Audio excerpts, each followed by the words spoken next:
संभाजीनगरच्या कन्नडमधील नाचनवेल परिसरात मका पिकावर अळीचा प्रादुर्भाव, औषधांच्या फवारणीचाही अळींवर काही परिणाम नाही। कृषी विभागाने मार्गदर्शन करण्याची शेतकऱ्यांची मागणी। नाशिकच्या बाजारात 5000 मेट्रिक टन युरियाचा बफर स्टॉक खतांची तूट भरून काढण्यासाठी जिल्हा परिषद कृषी विभागाचा निर्णय। जिल्ह्यात मका पिकाच्या क्षेत्रात मोठी वाढ। अवकाळी पावसामुळे ज्या द्राक्ष बागायतदार शेतकऱ्यांचं नुकसान झालं त्यांना लवकरात लवकर मदत मिळणार। फळबागांच्या नुकसान भरपाईसाठी क्रॉप कव्हर योजना राबवली जाणार, कृषी मंत्र्यांची माहिती।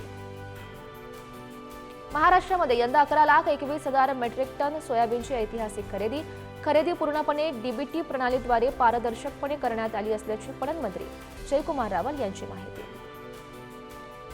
वाशिममध्ये पारंपरिक पिकांऐवजी शेतकऱ्यांची हळद शेतीकडे मोठ्या प्रमाणात वाटचाल। जिल्ह्यामध्ये 13,393 हेक्टर क्षेत्रावर हळदीची लागवड। रायगड जिल्ह्यात आधुनिक पद्धतीने भात लागवडीला शेतकऱ्यांची पसंती। आधुनिक पद्धतीमुळे भात उत्पादनात मोठी वाढ। मराठवाड्यात 41,72,864 हेक्टरवर खरीपाची पेरणी पूर्ण।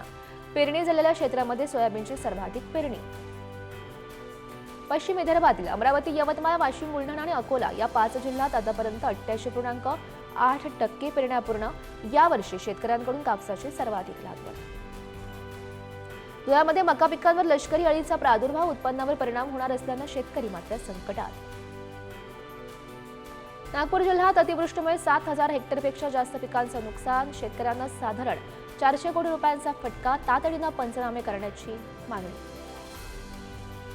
भंडारा जिल्ह्यात 3 दिवस झालेल्या मुसळधार पावसामुळे भाजीपाल्याचं मोठं नुकसान। शेतात पाणी साचल्याने शेतकरी मात्र संकटात। जालन्यामध्ये पेरूच्या झाडांना मोहर फुटल्याने पेरू उत्पादक शेतकऱ्यांच्या आशा पल्लवीत। यंदा शेतकऱ्यांना चांगल्या उत्पन्नाची अपेक्षा।